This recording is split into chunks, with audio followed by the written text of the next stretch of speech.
कहानी की शुरुआत में हमें मेल लीड दिखाया जाता है जिसका नाम होता है बिग सावन, जो साउथ कोरिया के प्रेसिडेंट का स्पोकस पर्सन, जो आज ब्रिटिश एम्बेसडर की पार्टी में आया है। यहाँ ड्रामा की फीमेल लीड हांग हीजू, जो कि बोल नहीं सकती, वो एक साइन लैंग्वेज इंटरप्रेटर है। उन दोनों को एक साथ देखकर वहाँ मौजूद सभी लोग उनके बारे में बातें करने लग जाते कि सावन के साथ ये लड़की कौन है। सावन हीजू से कहता है कि नर्वस मत हो, ये सभी लोग तुम्हें नहीं मुझे देख रहे, ये सभी लोग तुम्हारे बारे में जानने के लिए क्यूरियस हैं। पर तुम एक बात का ध्यान रखना कि हमारे रिलेशनशिप के बारे में किसी को कुछ पता ना चले। ये कुछ ऐसा मत करना जिससे हमारे बारे में किसी को कुछ गलतफहमी हो और हमारे बारे में रूमर्स फैले।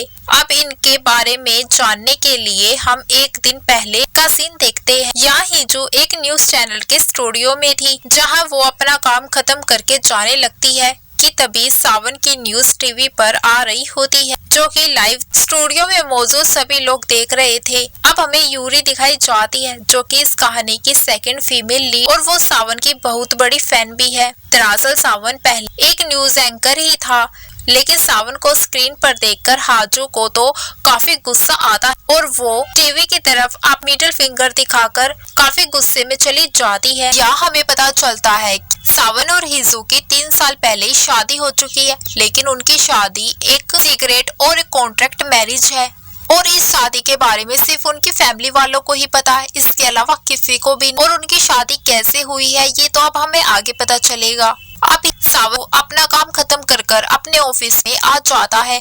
दूसरी तरफ हीजू अपनी मॉम एंड अपनी मदर इन लॉ के साथ होती है। जो सावन की डैड है वो एक प्रेसिडेंशियल कैंडिडेट है और जो हीजू के स्टेप डैड है वो बहुत बड़ी कंपनी के चेयरमैन है। यहाँ हमें पता चलता है कि इन दोनों फैमिली का पहले से काफी गहरा कनेक्शन रहा है। सावन की मॉम हीजू से उसकी जॉब छोड़कर सावन के ऊपर फोकस करने के लिए बोलती है, क्योंकि कुछ ही महीने में प्रेसिडेंशियल इलेक्शन होने वाले थे और ये लोग चाहते थे कि हीजू सावन की वाइफ है ये बात किसी को भी पता चले और मीडिया में आए। और ऊपर से वो बोल भी नहीं सकती। इस बात पर हीजू की मॉम तो बोलती है कि ये सब करना क्या ज्यादा जरूरी है। सावन की मॉम बोलती है ये ना बोलो तो ही ज्यादा बेहतर है तुम्हारे लिए, और ये बोलकर हीजू की मदर इन लॉ वहाँ से चली जाती है। हीजू की मॉम उल्टा हीजू के ऊपर ही गुस्सा होने लगती है और बोलती है जब मेरी बेटी में कसूर है तो मैं कैसे उसका सपोर्ट कर। और हीजू से बोलती है कि गलतियां तो तुम्हारे अंदर है, जब तुमने किसी के हस्बैंड को चुराया है तो तुम्हें उस पर काम भी करना होगा, ये याद रखना। चेयरमैन होंग की बेटी हो और होने वाले प्रेसिडेंट की डॉटर इन लॉ हो। हीजू एकदम चुप होती है, वो कुछ भी नहीं बोलती है। हीजू अब वहाँ से अपने ऑफिस में जाने के लिए निकलती है, लेकिन उसकी कार आउट ऑफ कंट्रोल हो जाती है और अचानक रास्ते के बीचों बीच आकर रुक जाती है। हीजू समझ जाती है कि उसकी कार हैक हो चुकी है, इसीलिए ना तो कार के डोर्स काम कर रहे होते हैं और ना ही कार का दरवाजा ओपन हो रहा होता है, जिससे हीजू तो काफी ज्यादा घबरा जाती है, जिसके कारण वो सामने से आ रहे एक ट्रक से टकराते टकराते बचती है।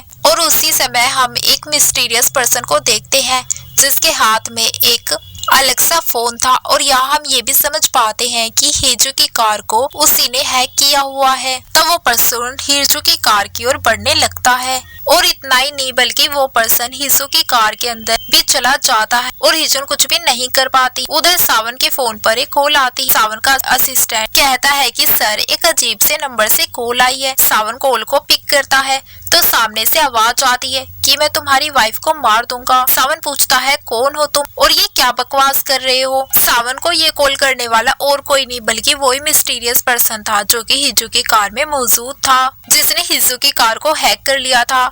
और वो अब हीजू के गले के ऊपर चाकू रखकर सावन को धमकी देता है। एंड टाइम पर सावन के फोन की बैटरी डेड हो जाती है तो वो उसे चार्जर पर लगाकर सबसे पहले हीजू की मॉम को कॉल करता है और हीजू के बारे में हीजू की मॉम से पूछता है तो उसकी मॉम बताती है कि वो कुछ देर पहले मेरे साथ ही लेकिन काफी देर पहले घर के लिए निकल चुकी है। ये जानकर वो रिलैक्स फील करता है। सावन अपने असिस्टेंट से बोलकर उस किडनैपर के फोन को ट्रेस करने के लिए कहता है। थोड़ी देर बाद फिर से वही किडनैपर कॉल करता है तो सावन उससे कहता है कि मार दिया मेरी वाइफ को तुमने, जानते भी हो तुम किससे बात कर रहे हो और मेरी वाइफ कौन है। किडनैपर बोलता है मैंने तुम्हारी वाइफ के गले पर चाकू रखा हुआ है, अगर कॉल काटी तो मैं तुम्हारी वाइफ का गला काट दूंगा। सावन तंग आकर कहता है मजाक के मूड में बिल्कुल नहीं हूँ मैं, इसलिए तुम जो भी हो ये प्रैंक कॉल करना बंद करो। लेकिन किडनैपर बोलता है मेरी बात सुनो ध्यान से, वरना मैं सच में तुम्हारी वाइफ को मार दूंगा। सावन कहता है हाँ तो मार दो ना, किसने रोका है तुम? किडनैपर बोलता है अभी नहीं, अभी मैं पैसों की भी बात करना बाकी है। सावन कहता है तेरी जो भी डिमांड है तुझे पता भी है ना, तू किससे कॉल कर रहा है और ये धमकियां तू किसे दे रहा है? तुम जो कोई भी हो मुझे इस बात से जरा सा भी फर्क नहीं पड़ता है और दोबारा मुझे कॉल मत करना। और ये बोलकर सावन कॉल काट देता है, जो सुनकर किडनैपर को तो काफी गुस्सा आ जाता है। किडनैपर वायर से हिजू का गला घोटने की कोशिश करता है, जिसके कारण कार आउट ऑफ कंट्रोल होने लगती है। तो किडनैपर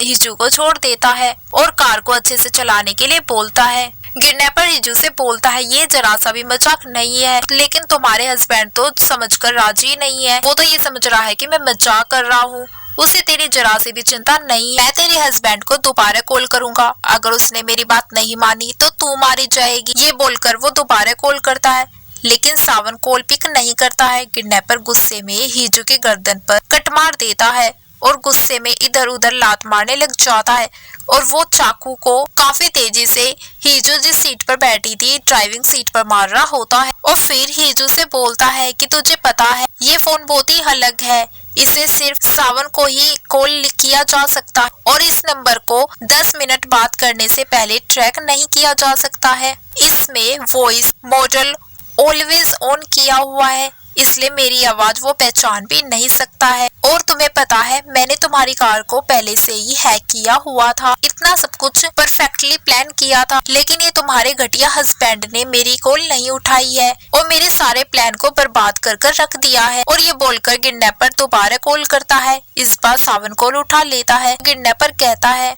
मैंने कहा था ना तेरी वाइफ को मार दूंगा। तो सावन भी गुस्से में कहता है कि हाँ तो मार दे, जब वो मुर्दा लाश बन जाएगी तब कॉल करना मेरे पास। और ये बोलकर सावन कॉल कट कर देता है, जो देखकर किडनैपर को तो काफी ज्यादा गुस्सा आता है। लेकिन सावन की बात सुनकर हिजू को तो काफी ज्यादा बुरा लग रहा होता है और इसीलिए वो गुस्से में फुल स्पीड से गाड़ी को चलाने लग जाती है, जिससे एक स्लीपर रोड आने की वजह से उसके टायर फिसल जाते हैं, जिस वजह से वो किडनैपर कार के अंदर टकराकर बेहोश हो जाता है। बस सीट बेल्ट होने की वजह से हिजू बिल्कुल सेफ। तो सावन अपने घर के लिए निकलता है। घर पर हिजू पहले से ही और वो अपनी इंजरी को फर्स्ट एड कर रही होती, फिर खाना बनाकर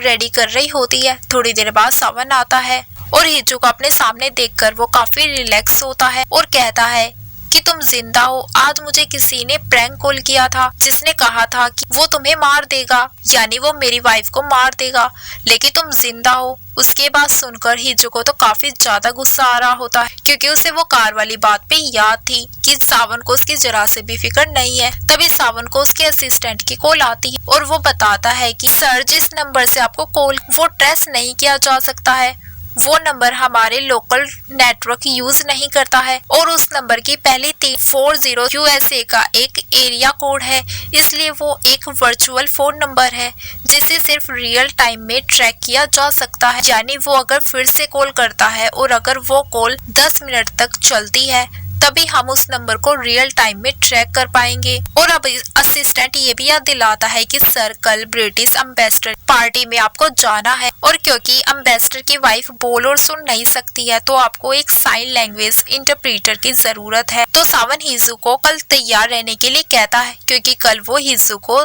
साइन लैंग्वेज इंटरप्रेटर के तौर पर अपने साथ ले जाएगा। पर हिजू उसकी बात का कुछ भी रिप्लाई नहीं देती है और अपने रूम में आ जाती। अब हिजू को उसकी मॉम की कॉल आती है, जो कि हिजू को सुनाने लग जाती है और हिजू को काफी डांटती कि अब तक तुमने अपने हस्बैंड के साथ अच्छे रिलेशन नहीं बनाए हैं। ताना देते हुए बोलती है कि तुम शेप में रहो, डाइट का ध्यान रखो और वगैरह वगैरह वो करके बातें सुनाने लग जाती। और ये सब बातें सुनकर हिजू को अपनी शादी के दिन याद आ जाते। अब हमें 3 साल पहले का सीन दिखाया जाता है, जहाँ पर हिजू शादी के लिए तैयार होकर बैठी थी।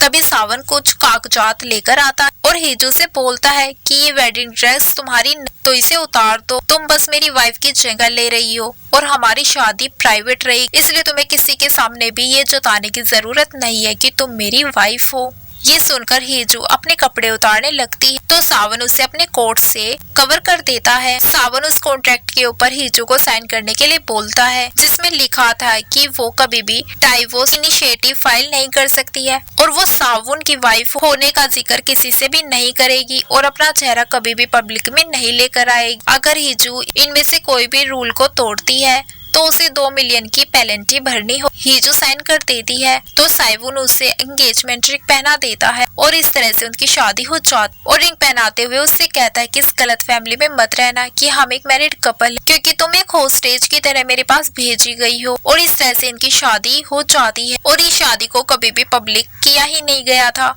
तो इस तरह से हीजू लैंग्वेज सेंटर का हिस्सा थी। अगले दिन हीजू अपने ऑफिस में धमकाने वाले, डांटने वाले और काफी गुस्से वाले डायलॉग्स का रिहर्सल कर रही होती है क्योंकि उसे सावन के ऊपर गुस्सा था और वो गुस्सा वो ऑफिस में आकर निकाल रही। अब शाम को दोनों एम्बेसडर पार्टी में जाते हैं जो सीधे इस एपिसोड की शुरुआत में दिखाया गया था। अब वो कंटिन्यू होता है। दोनों को साथ देखकर सभी लोग गॉसिप कर रहे होते हैं पर सावन हीजू को उन पर ध्यान ना देने के लिए बोलता है और वो सीधा एम्बेसडर के पास चला जाता है उससे मिलने के लिए और उन दोनों के बीच हुई बातों को हीजू ट्रांसलेट कर साइन लैंग्वेज में एम्बेसडर की वाइफ को बता रही होती है। लेकिन ब्रिटिश एम्बेसडर हीजू को सावन की वाइफ समझ लेता है लेकिन हीजू ने इशारों में बताती है कि मैं बस एक इंटरप्रेटर, हमारे बीच कोई पर्सनल रिलेशनशिप नहीं है। सावन को समझ में नहीं आता है कि इशारों में क्या कह रही। एम्बेसडर उसे थैंक यू कहता है उनकी वाइफ के लिए इंटरप्रेटर लाने के लिए। इस पर सावन कहता है एक्चुअल में मेरी वाइफ भी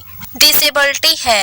एम्बेसडर कहता है कि कभी मैंने आपकी वाइफ को आपके साथ नहीं देखा है, आपको उन्हें भी लाना चाहिए तो हमारी मुलाकात हो जाए जिससे हम आपकी वाइफ से मिल सके। इस बात पर सावन बोलता है एक्चुअली मेरी वाइफ मेरी कमजोरी है। ये सुनकर हीजुन को तो काफी गुस्सा आता है। सावन आगे कहता है क्योंकि मैं गवर्नमेंट के लिए काम करता हूँ इसलिए मुझे पे ऑनलाइन काफी अटैक्स होते रहते। मैं नहीं चाहता कि मेरी वजह से मेरी वाइफ को ऑनलाइन अटैक या हेट का सामना करना पड़े। सावन के असिस्टेंट की कॉल आती है और वो बताता है कि सर सब कुछ रेडी। अब उस 406 का कॉल आया तो हम उसको ट्रैक कर पाएंगे, बस आप 10 मिनट तक उसे उलझाए रख। हीजू ड्रिंक करने के लिए चली जाती है। उसे इतनी ज्यादा ड्रिंक करता देखकर सावन मना करता है तो वो फोन में टाइप करके बताती है अगर सब कुछ हो गया हो तो क्या मैं यहाँ से जा सकती। लेकिन सावन बोलता है जब तक मैं ना कहूँ तुम यहाँ से कहीं नहीं जाओगी, तुम मेरे साथ ही रहोगी। अगर तुम्हें कुछ दिक्कत है या पैरों में दर्द हो रहा है तो तुम बैठ सकती हो और ज्यादा ड्रिंक मत करो। अब हीजून साइन लैंग्वेज में बोलती है कि तुम्हें क्या लगता है मैं तुम्हें सुन नहीं सकती, मेरे अंदर कोई इमोशंस नहीं, मुझे हर्ट नहीं होता है,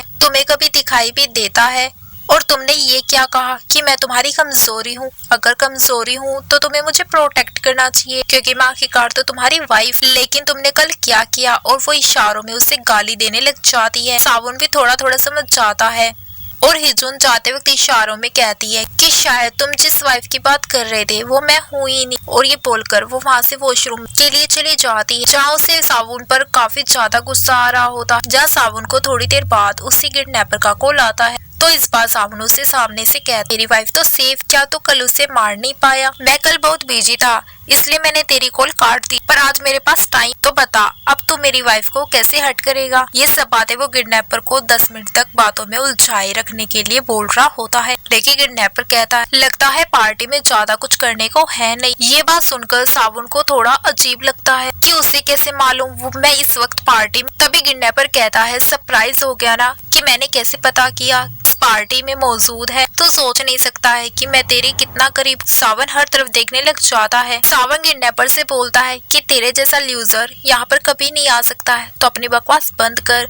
जिस पर किडनैपर कहता तूने कुछ नहीं खाया है ना, तू चाहे तो अपनी लेफ्ट साइड में जो ब्रोशेट रखी है वो खा सकता है। और ये बात सुनकर सावन तो और भी ज्यादा शौक हो जाता है तो वो उससे पूछता है कि तू यहाँ आया कैसे। किडनैपर कहता है अभी तूने मुझसे कहा था ना कि मैं तेरी वाइफ को किस तरह से हर्ट करूंगा। ये सुनकर सावन हिजून को हर तरफ ढूंढने लग जाता है और तभी ऊपर एक बंदा फोन पर बात कर रहा होता है जिसे सावन देख लेता है और वो उसे पकड़ने के लिए उसके पीछे जाता है लेकिन वो और कोई था। किडनैपर पूछता है तो डर गया ना। सावन भागता हुआ हिजून को ही ढूंढ रहा होता है किडनैपर कहता है कि अब तुझे मुझ पर यकीन हुआ ना। सावन कहता है तेरे जैसा लूजर मेरी वाइफ का कुछ भी नहीं बिगाड़ सकता है। तूने मुझसे पंगा लिया और ये तेरी लाइफ की सबसे बड़ी गलती है। और वैसे भी तूने मेरी वाइफ को कभी नहीं देखा है, तुझे पता भी है वो कौन है। तभी वो कहता है तेरी असली वाइफ नहीं है, तेरी असली शादी होने वाली वो थी चेयरमैन हांग की बड़ी बेटी के साथ, और वो शादी से एक दिन पहले ही भाग गई, जिस बारे में किसी को भी कुछ नहीं पता है। पर फिर तूने उसकी बहन हीजून से शादी कर ली, क्योंकि चेयरमैन हांग और तेरी फैमिली का कोई तो बहुत पुराना कनेक्शन है, जिस वजह से तुझे उनकी फैमिली में शादी करनी ज्यादा जरूरी थी। इसलिए बड़ी बेटी ना सही तो छोटी बेटी ही सही। और अब ध्यान से सुन, अगर ये बात बाहर आई तो कैसा रहेगा। ये बात सुनकर सावन तो हैरान हो जाता है, क्योंकि इस बारे में सिर्फ उन दोनों की फैमिली वालों को ही पता था। सावन पूछता तुझे क्या चाहिए, तो किडनैपर अपनी डिमांड्स बताने लग जाता है कि सबसे पहले तुझे हीजुन को छोड़ना पड़ेगा, फिर तो अपनी असली फियांसी के साथ रह सकता है, क्योंकि वैसे भी तो हीजुन को पसंद तो करता नहीं है। तभी रिवील होता है कि किडनैपर बनकर बात करने वाला और कोई नहीं बल्कि खुद हीजुन थी। और क्योंकि फोन में वॉइस मोड ऑन था, इसलिए हीजून की बात एक आदमी की आवाज में सुनाई दे रही होती। हीजून के पास किडनैपर का फोन कैसे आया, ये हमें एक फ्लैशबैक से पता चलता है, जब सावन ने तंग आकर कहा था कि मेरी वाइफ को मार दे, जब वो मुर्दा लाश बन जाएगी तब कॉल करना मेरे पास। और ये बोलकर सावन ने फोन को काट दिया था। और हिजू को बहुत गुस्सा आया था, इसलिए वो बहुत ही तेज गाड़ी चला रही होती है और किडनैपर को चिल्ला कर कह रही होती है कि वापस कॉल करो उस घटिया इंसान को, मुझे उससे कुछ कहना है। लेकिन सावन ने फिर कॉल नहीं उठाई थी। बस तभी आगे का रोड स्लीपर था और कार स्लिप हो गई थी, जिसके कारण हीजू की कार का एक्सीडेंट हो जाता है, जिसमें वो किडनैपर बेहोश हो गया होता है। तभी किडनैपर का ये वाला फोन गिर जाता है, जिसे हीजू अपने साथ रख लेती। सीन प्रेजेंट में शिफ्ट होता है। हीजू कहती है कि अब बताओ, अगर तुमने अपने डैड का इलेक्शन खराब नहीं करना चाहते और अपनी शादी के इस सीक्रेट को सबसे छुपा कर रखना चाहते हो, तो तुम्हें हीजू को डाइवोर्स देना होगा। तुम्हारे पास कल तक का टाइम है ये डिसाइड करने के लिए, वरना हम 2 मिलियन वॉन में भी मामला सेटल कर सकते हैं। ये सुनकर सावन कहता है कि तुम लोग अपनी हरकतों से बाज क्यों नहीं आते, तुम्हें पता भी है कि तुम किससे बात कर रहे हो। तुम अगर ये न्यूज फैलाओगी तो इसे झूठा करना मेरे लिए कोई बड़ी बात नहीं, तो तुम अपनी हरकतों से बाज आ जाओ। अगर तुझे मुझे ब्लैकमेल ही करना था तो मेरे बारे में थोड़ा सा पता कर लेता। तेरे जैसे को तो मैं चुटकियों में अरेस्ट करवा सकता हूँ, ये मेरे लिए कोई बड़ी बात नहीं है। ये सुनकर हिजू बोलती है कि तुझे पता है मैंने तेरी वाइफ के साथ कल क्या किया था, मैंने उसे ऑलमोस्ट मार ही दिया था। मैंने वायर से उसका गला घोटा था, उसके बाल खींचे थे और उसे चाकू से मारा भी था, लेकिन वो बेचारी तो इतनी डर गई थी। मैं तो उसे मारने ही जा रहा था, लेकिन वो बेचारी तो अपनी जान की भीख मांग रही होती है और वो भी उससे मांगी नहीं जा रही थी, क्योंकि वो तो बेचारी बोल भी नहीं सकती। और फिर तुमने ही तो कहा था कि उसे मार दो और उसकी लाश जब तुम्हारे पास हो तभी कॉल करना। और उस हीजू को तो मैं मारने वाला ही था, लेकिन एंड टाइम पर गाड़ी स्लिप हो जाती है और हमारी कार का एक्सीडेंट हो गया, इसलिए वो मेरे हाथों से बच गई। ये सब सुनकर सावुन सामने दीवार पर काफी जोर से मुक्का मारता है, जिसके कारण सावुन का हाथ भी जख्मी हो गया था। और वो बोलता है गुस्से में कि अब 406 तो मेरी बात ध्यान से, मैं कभी भी इससे पहले किसी के बारे में जानने के लिए इतना क्यूरियस नहीं हुआ हूँ। मैं तुम्हें पकड़ कर रहूंगा और मैं तुम्हें अरेस्ट नहीं करवाऊंगा, मैं तुम्हें खुद सजा दूंगा। अब 10 मिनट पूरे होने वाले थे, इसलिए हिजू घबराकर कॉल को काट देती है, क्योंकि 10 मिनट तक उनके कॉल को कोई भी ट्रेस नहीं कर सकता था। लेकिन हिजू को डर लग रहा था, क्योंकि एग्जैक्ट 10 बजे ही कॉल को कट किया था कि कहीं सावुन को उसके बारे में पता ना चल जाए कि किडनैपर बनकर और कोई नहीं बल्कि वो ही कॉल कर रही थी। और ये सोचकर वो काफी ज्यादा घबरा रही होती है, और क्या उसे मेरी बात पर यकीन हुआ होगा या फिर मैं पकड़ी जाऊंगी। अब हिजू डरते डरते वॉशरूम से बाहर आ रही होती है, लेकिन थोड़ी दूर पर सावुन को खड़े देखकर वो वापस से पलटकर जाने लगती है, लेकिन सावुन उसे देख लेता है, हिजू के करीब आता है। हिजू डर के मारे अपने पर्स को पीछे छुपाने लगती है, लेकिन सावुन उसे खाली रूम के अंदर ले आता है। सावुन हिजू से उसका फोन दिखाने के लिए बोलता है, तो हिजू काफी हिचकते हुए अपना असली वाला फोन निकाल कर दिखाती है। सावुन हिजू से पूछता है क्या तुम्हारा कल कोई एक्सीडेंट हुआ था। हिजू हाँ में सर हिलाती है, तो सावुन उससे एक्सीडेंट का टाइम पूछता है।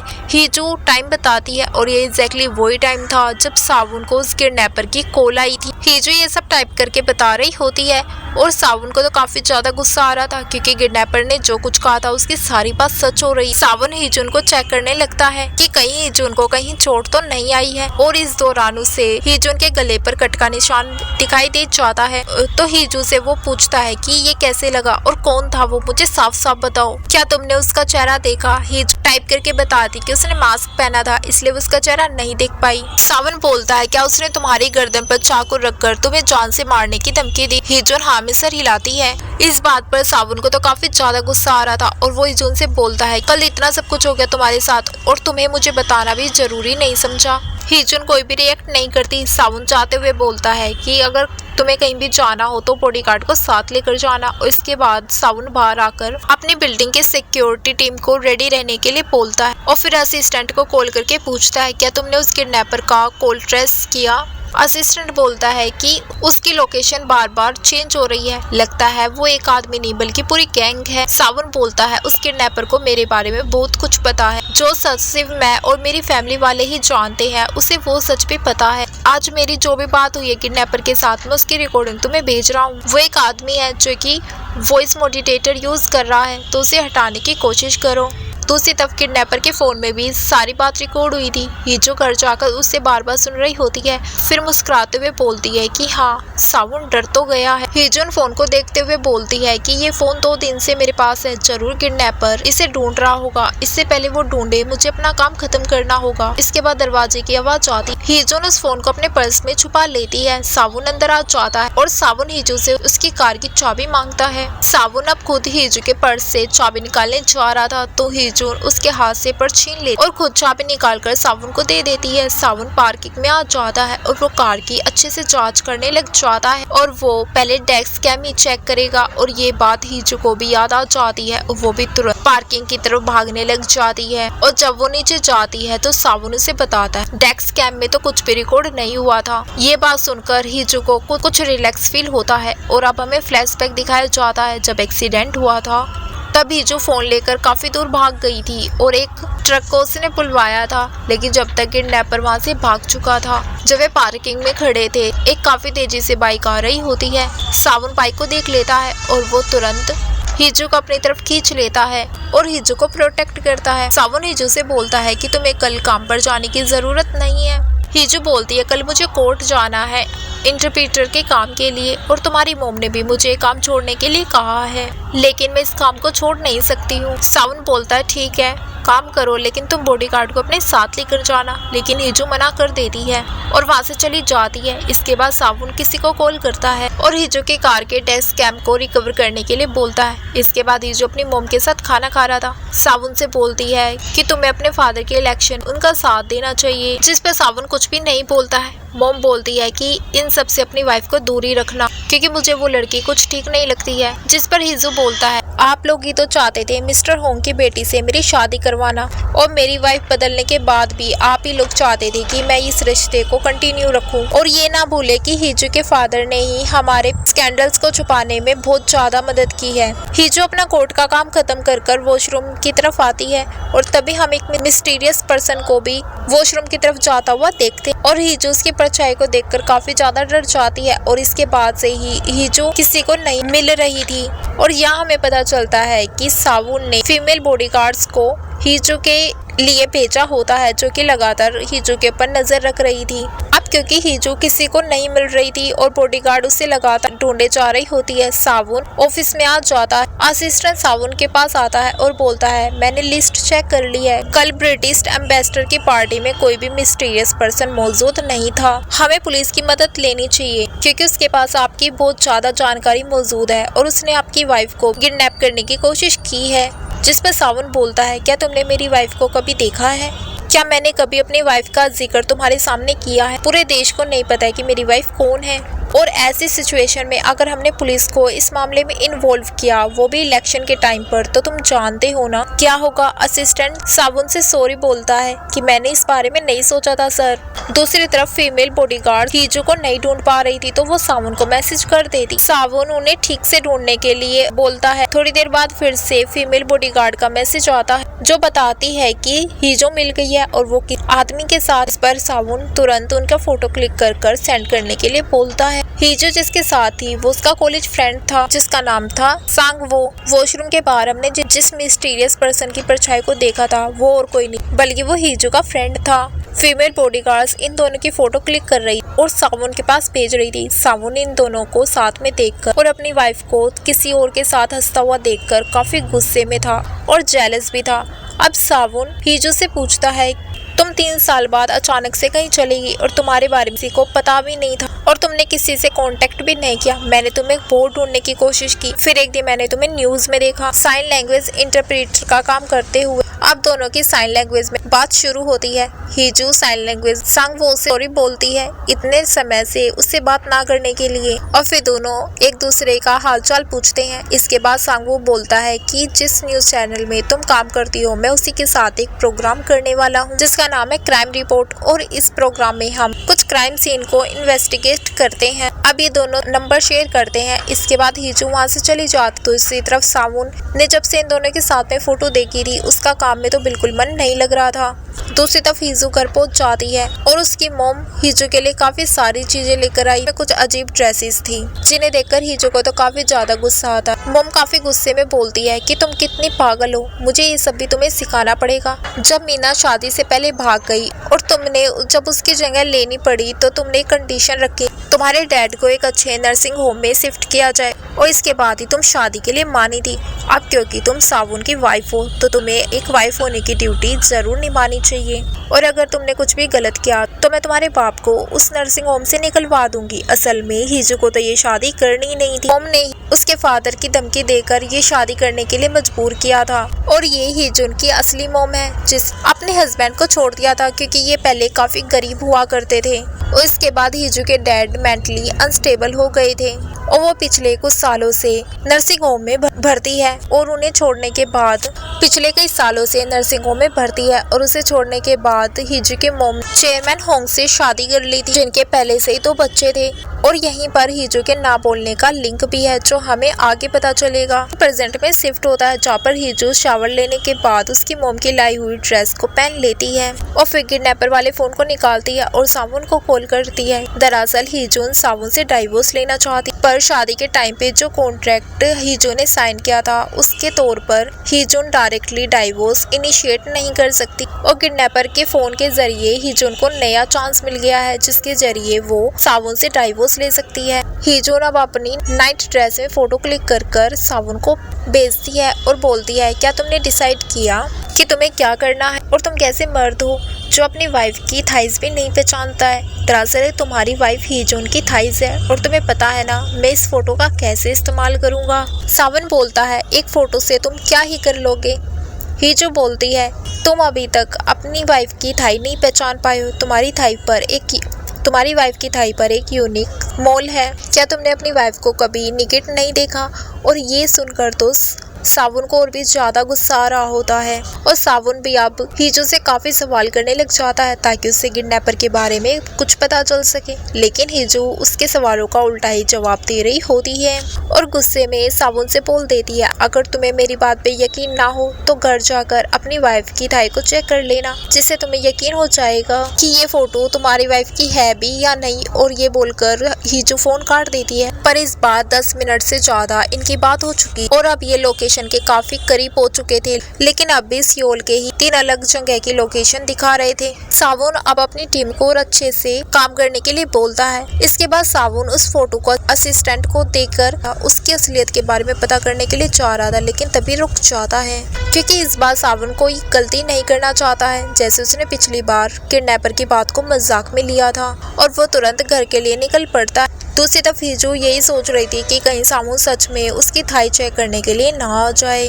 और ये सोचकर तो उसे नींद भी नहीं आ रही थी। तभी उससे दरवाजा खुलने की आवाज आती है तो हीजो अपने ऊपर ब्लैंकेट डालकर सोने की एक्टिंग करती है और सावुन सीधा हीजो के रूम में ही आता है और उसका कंबल हटाने की कोशिश करता है। इन हीजो अपने कंबल को और भी ज्यादा टाइट पकड़ लेती है, जिसके कारण सावुन अपनी पूरी ताकत से उसे खींचता है। इसी कारण से वो सीधा हीजो के ऊपर जाकर गिर जाता है और ये दोनों काफी क्लोज होते हैं। हीजू अपना फेस दूसरी तरफ कर लेती है तो सावन उठ जाता है और बताता है प्रेसिडेंशियल ऑफिस में साइन लैंग्वेज इंटरप्रेटर की जरूरत है, तो तुम चाहो तो उसमें अप्लाई कर सकती हो। तुम ही तो काम करना चाहती थी ना, तो अपनी काबिलियत से अब उस पोजीशन को हासिल कर दिखाओ। ये बोलकर सावन वहाँ से चला जाता है। हीजन सोच में पड़ जाती है कि ये सिर्फ मुझे ये बताने के लिए यहाँ पर आया था।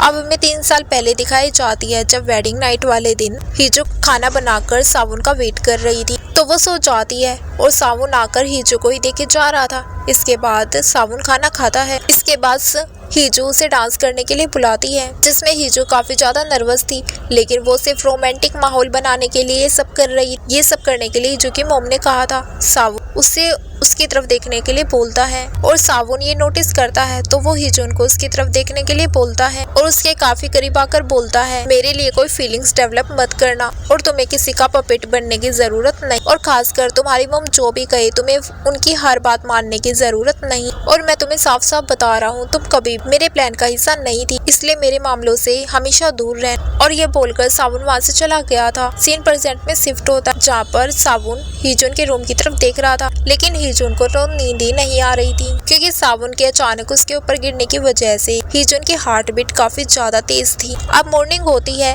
हीजोन बाहर आती है तो सावन उससे ब्रेकफास्ट के लिए पूछता है, तो हीजोन जाकर ब्रेकफास्ट बनाने लगती है, लेकिन फिर सावन रसोई में आ जाता है और खुद ही ब्रेकफास्ट बनाने लगता है। ये देखकर हीजो भी उसकी मदद करने के लिए आती है, तो खाना बनाते हुए सावन इनडायरेक्टली हीजोन से सांगवो के बारे में पूछता है कि उस दिन कोर्ट में तुम सिक्योरिटी को नहीं मिल रही थी। हीजोन बोलती है, एक कॉलेज फ्रेंड मिल गया था जिससे मैं बात कर रही थी, जिस पे सावन पूछता है, क्या तुम दोनों काफी क्लोज हो, क्या तुम दोनों अच्छे दोस्त हो और क्या वो भरोसेमंद इंसान है, जिस पर हीजो हाँ बोलती है। सावन को असिस्टेंट का मैसेज आता है, तो वो खाना रेडी कर हीजो उसे सारा खाना खाने के लिए बोलकर वहाँ से चला जाता है। हीजो तो हैरान थी कि इस बंदे ने मेरे लिए खाना बना। दूसरी तरफ जूरी के ऑफिस के बाहर किसी सेलिब्रिटी की वजह से रिपोर्टर्स आए हुए होते हैं और जो काफी तेजी में सेलिब्रिटी की तरफ बढ़ते हैं, जिनके धक्के में यूरी नीचे गिरने वाली थी कि तभी सांगवो उसे आकर बचा लेता है, तो वो सांगवो को देखते रह जाती है। सांगवो ड्रामे का सेकंड मेन लीड है। सांगवो एक डॉक्टर है और एक यूट्यूबर भी। यूरी की कॉफी सांगवो के हाथ में गिर जाती है। अब ये दोनों बैठकर बात कर रहे होते हैं और यहाँ हमें पता चलता है कि सांगवो जो प्रोग्राम करने वाला है उसमें यूरी भी पार्टिसिपेट कर रही। दूसरी तरफ किडनैपर के वॉइस मॉड्यूलेटर को हटाने के बाद जो पहला सैंपल निकला था वो इतना ज्यादा क्लियर नहीं था। सावन उसे क्लियर करने के लिए बोलता, तभी असिस्टेंट उसे एक ट्रैफिक सीसीटीवी फुटेज दिखाता है जिसमें किडनैपर हीजो के कार के अंदर घुसा था। अभी ने तो पता नहीं था कि उस किडनैपर ने हीजो की कार को हैक किया था, इसलिए वो आसानी से दरवाजा खोल कार के अंदर आ जाता है। लेकिन इस फुटेज को देखकर असिस्टेंट बोलता है कि ऐसा लग रहा है कि किडनैपर को जानबूझकर गाड़ी के अंदर आने दिया। ये देखकर सावन भी सोच में पड़ जाता है। हीजोन अपने डैड से मिलने के लिए नर्सिंग होम हीजोन सिर्फ अपने डैड से ही बोलकर बात किया करती थी, क्योंकि उसके डैड ही है जो हीजो की केयर करते हैं। दूसरी तरफ सावन अपने एक रिपोर्टर फ्रेंड को इस किडनैपर की फोटो भेजने वाली बात को किसी और के नाम पर बताता है। ये बात सुनकर उसका रिपोर्टर फ्रेंड बोलता है कि एक किडनैपर किसी और की वाइफ की प्राइवेट फोटो क्लिक कर उसे डाइवोर्स देने के लिए बोलता है, तो इसका सीधा सीधा मतलब तो ये हुआ ना कि उसकी वाइफ का उस किडनैपर के साथ अफेयर चल रहा है। सावन को अपने फ्रेंड की बात सुनकर और अपने असिस्टेंट की किडनैपर को कार में घुसने देने वाली बात को याद कर वो रात को सोच में पड़ जाता है। अब रात के 10 बज जाते हैं और वापस से 406 की कॉल आती है, तो सावन तुरंत कॉल उठाकर काट देता है। हीजो को समझ में नहीं आ रहा था कि इसने कॉल को क्यों काट दिया। हीजो दोबारा से कॉल करती है और इस बार सावन उठा लेता है और बोलता है कि तुम मुझसे बात करने के लिए कुछ ज्यादा ही उतावले हो रहे हो, मैं काफी बिजी हूँ, इसलिए 5 मिनट बाद कॉल करो। जो ठीक 5 मिनट के बाद कॉल करती है। सावन कॉल को उठाता है, लेकिन उनकी कुछ बात हो पाती इससे पहले ही हीजोन को ब्लास्ट की आवाज आती है और कॉल कट हो जाता है। अब हीजो दोबारा से कॉल ट्राई करती है, लेकिन अब उसका फोन अनरीचेबल आ रहा होता है। अब हीजो घर आ जाती है और घर पर सावन को ढूंढने लगती है, लेकिन उसे घर पर सावन नहीं मिलता है, तो वो फिर से सावन का फोन ट्राई करती है और इस बार भी सावन का फोन अनरीचेबल आ रहा होता है। हीजो उसका वेट करते सो जाती है और सुबह एक न्यूज चल रही होती है, जिससे हीजो को पता चलता है कि सावन का ऑफिस जिस बिल्डिंग में है उसमें कल रात को ब्लास्ट हुआ है। पहले बंदे ने ये सब किया है, उसका सीसीटीवी फुटेज भी दिखाया जाता है। इसके बाद रिपोर्टर एक धमकी भरी कॉल रिकॉर्डिंग भी सुना दी। और ये वही रिकॉर्डिंग थी जो असली किडनैपर ने सावन को धमकाते हुए कहा था कि मैं इसे मार दूंगा, तुम्हारे पास कल तक का टाइम है, या तो मुझे 2 मिलियन वोन दो या फिर मैं इसे मार दूंगा। बस ये रिकॉर्डिंग पुलिस को दी गई। ये देखकर हिजुन तो काफी डर जाती है क्योंकि ये सब धमकी जिस फोन से दी गई थी वो हिजुन के पास था। इसके बाद सावन घर के अंदर आ जाता है। उसकी हालत काफी खराब थी, उसके कपड़े काफी खराब थे, उसके कपड़ों के ऊपर खून लगा हुआ था। और वो डायरेक्टली हिजू के पास आता है और उसे उठाकर डाइनिंग टेबल पर बैठा देता है और हिजू के करीब आकर बोलता है, कुछ दिनों से जो कुछ हो रहा है उसका कोई सेंस नहीं बन रहा। हिजू के बारे में कोई ऐसी बात नहीं है जो मैं नहीं जानता। मुझे सच्चाई पता करनी है, इसलिए तुम मेरे साथ कोऑपरेट करो। सावन हिजू की ड्रेस हटाने लग जाता है। हिजू सावन का हाथ रोकती। सावन बोलता है, तुम खुद हटाओ या फिर मैं करूं। इस बात पर हिजू तो काफी डर जाती है। अब हमें 3 साल पहले का सीन दिखाया जाता है। एक रात पहले हिना ने शादी कैंसिल करने की धमकी दी, वरना वो सावन की फैमिली के सीक्रेट को रिवील कर देगी। और उस मैसेज में ये भी पूछा गया था, क्या उस हिजू की शादी जोंगवा फैमिली के बेटे से हो रही है। हिना ने कहा था हाँ, लेकिन वो आदमी बहुत घटिया है। हिजू की मॉम इतनी घटिया है जो कि अपने फायदे के लिए अपनी बेटी को सावन को बेच सकती है। और इस मैसेज को देखकर सावन ने कहा था कि मेरी शादी जरूर होगी, लेकिन तुमसे नहीं, तुम्हारी बहन से।